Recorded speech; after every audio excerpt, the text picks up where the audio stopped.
नमस्कार। आज हम एक किताब के सारांश पर थोड़ी गहराई से बात करेंगे। किताब है डैनियल वॉल्टर की द पावर ऑफ डिसिप्लिन। और इसका जो सारांश है वो हमें सोचने पर मजबूर करता है कि असल में ये सफलता मिलती कैसे है। हाँ, नमस्कार। ये वाकई एक अहम मुद्दा उठाता है। ये सारांश इस आम धारणा को आप कह सकते हैं चुनौती देता है कि कामयाबी बस किस्मत या टैलेंट पर निर्भर है। इसके बजाय ये तर्क देता है कि असली कुंजी तो अनुशासन और अच्छी आदतों में है। बिल्कुल। और ये उन लोगों के लिए तो खास तौर पर जरूरी हो सकता है जो महसूस करते हैं कि वही मेहनत तो कर रहे हैं पर शायद वो फोकस नहीं बन पा रहा या कहीं ना कहीं वो आत्मनियंत्रण की कमी है। हाँ, जो उन्हें उनके लक्ष्यों तक पहुंचने से शायद रोक रही है। एग्जैक्टली। तो आज हमारी कोशिश यही रहेगी कि सारांश के जो मूल विचार हैं उनको थोड़ा खंगालें। ये आत्मनियंत्रण को कैसे मजबूत करें और जिसे हम कहते हैं मानसिक दृढ़ता, मेंटल टफनेस, उसे कैसे बढ़ाएं, इस पर क्या कहता है। और जो बात मुझे दिलचस्प लगी वो ये है कि ये सारांश सीधा उन संघर्षों पर बात करता है जिनसे हम सब कहीं ना कहीं जूझते हैं। जैसे ध्यान भटकना। हाँ, आजकल तो ये बहुत ही आम है ना? बहुत ज्यादा। और फिर वो लंबी अवधि के लक्ष्यों पर टिके रहना, वो मुश्किल। ये शायद सिर्फ इच्छा शक्ति की कमी नहीं बल्कि एक सही सिस्टम या समझ की कमी हो सकती है जिसे ये सारांश उभारने की कोशिश करता है। बिल्कुल।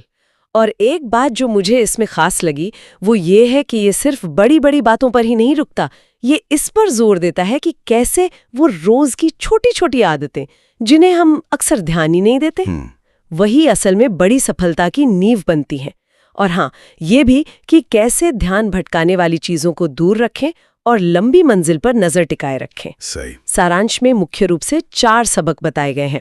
पहला है बुरी आदतों को तोड़ना।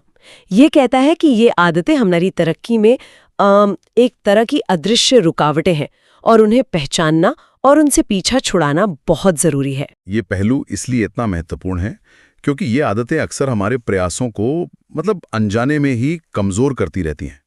सोचिए, हम एक तरफ मेहनत कर रहे हैं लेकिन कोई पुरानी आदत है जो हमें बार बार पीछे खींच लेती है। हाँ बिल्कुल, जैसे गाड़ी का हैंड ब्रेक लगा रह गया हो थोड़ा सा। हाँ बिल्कुल वैसा ही।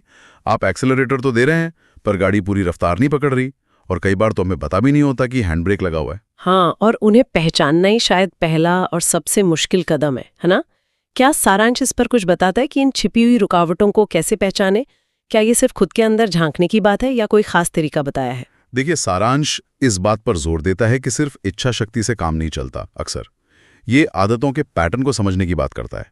उनके ट्रिगर्स क्या हैं, कौन सी चीजें उन्हें शुरू करती हैं और बदले में वो कौन सा कथित इनाम मिलता है जो हमें उन्हें दोहराने पर मजबूर करता है। अच्छा, ट्रिगर और रिवॉर्ड। हाँ, तो विश्लेषण ये सुझाता है कि इन आदतों को तोड़ने के लिए एक सोची समझी रणनीति चाहिए, जैसे उन ट्रिगर से बचना या आदत को किसी बेहतर चीज से बदलना या अपने आसपास का माहौल ऐसा बनाना कि बुरी आदत मुश्किल हो जाए और अच्छी आदत आसान। ये सिर्फ ये कहने से कि मैं ये नहीं करूंगा करूंगी से ज्यादा व्यवस्थित तरीका है। तो ये एक तरह से अपने व्यवहार की इंजीनियरिंग हुई, सिर्फ इच्छा शक्ति का जोर नहीं। दिलचस्प। चलिए अब दूसरे सबक पर आते हैं, नियमित दिनचर्या बनाना, रूटीन्स। सारांश कहता है कि कामयाब लोग अक्सर एक तयशुदा ढर्रे पर चलते हैं क्योंकि अनुशासन का एक जरूरी हिस्सा है दोहराव, रेपिटेशन। ये बात कुछ लोगों को थोड़ी अटपटी लग सकती है। क्या रूटीन से रचनात्मकता, क्रिएटिविटी कम नहीं होती? ये एक आम चिंता है, बिल्कुल।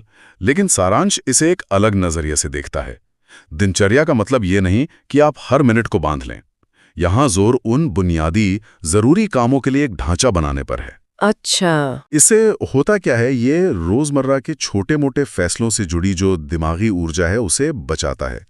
सोचिए, रोज सुबह उठकर ये तय करना कि पहले क्या करें, वर्कआउट करें या ईमेल देखें, नाश्ते में क्या खाएं, इसमें कितनी मेंटल एनर्जी जाती है। हाँ, वो निर्णय लेने की थकान वाली बात, डिसीजन फटीग है ना? बिल्कुल वही। कि हमारे दिमाग की फैसले लेने की ताकत सीमित होती है और अगर हम उसे छोटी छोटी बातों पर खर्च कर दें तो बड़े कामों के लिए कम बचती है।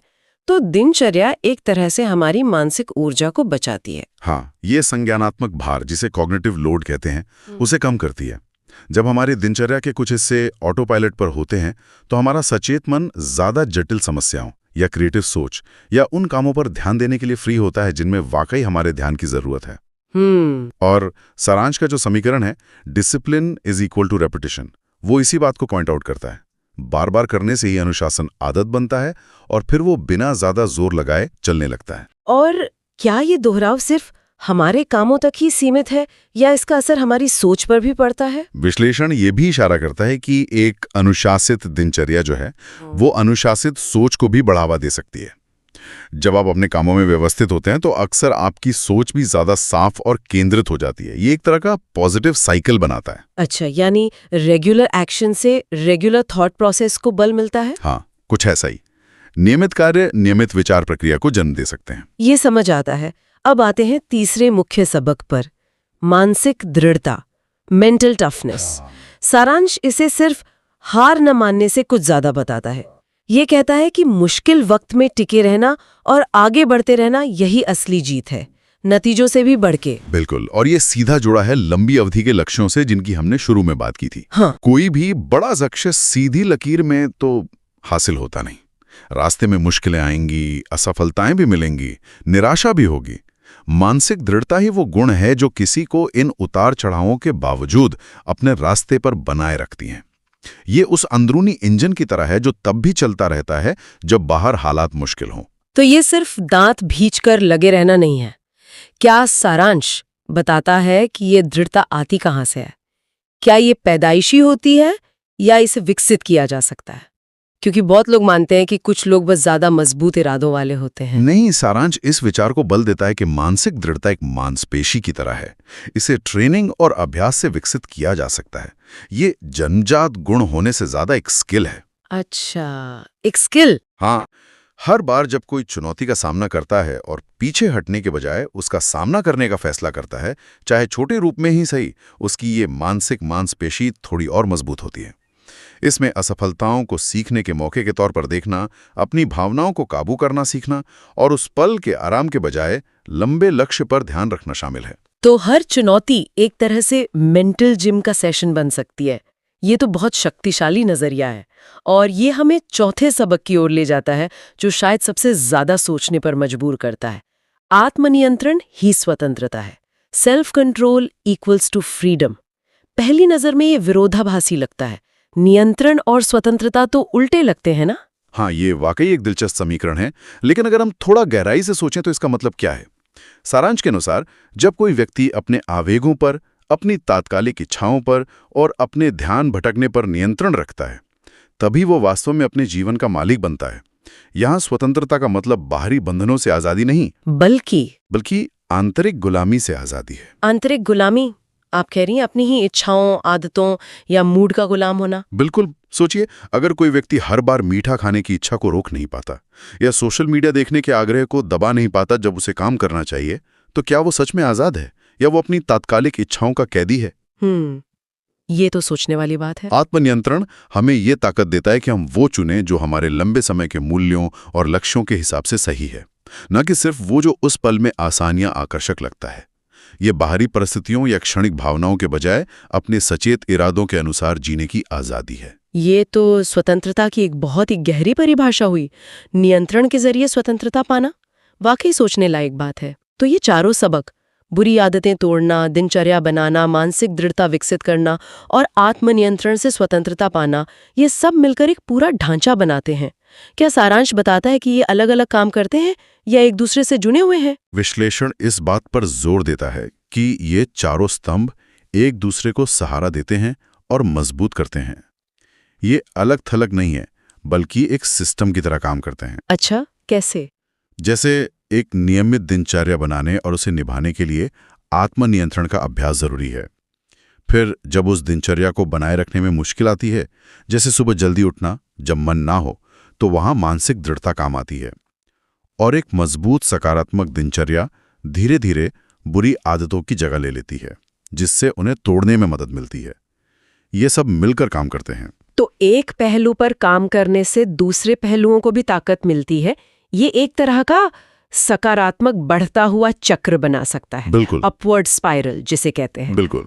और ये सब हमें वापस उसी मूल विचार पर लाता है जिससे हमने शुरुआत की थी कि सच्ची सफलता शायद उतनी प्रतिभा या भाग्य पर निर्भर नहीं करती जितनी इन अनुशासित अभ्यासों को विकसित करने और बनाए रखने पर करती है। हाँ, और ये एक बहुत ही सशक्त करने वाला एम्पावरिंग मैसेज है।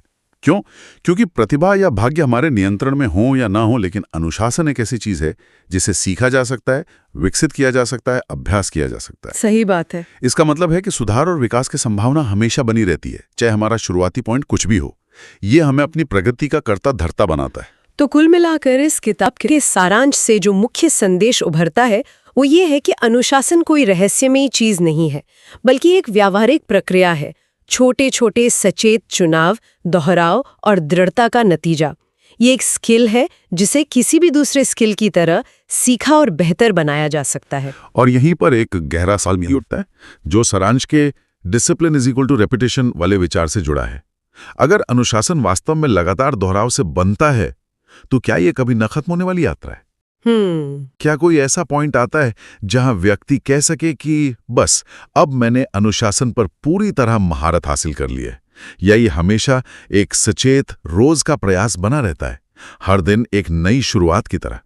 क्या अनुशासन एक मंजिल है या हमेशा चलते रहने वाला एक रास्ता? ये वाकई एक दिलचस्प सवाल है जिस पर सोचा जा सकता है।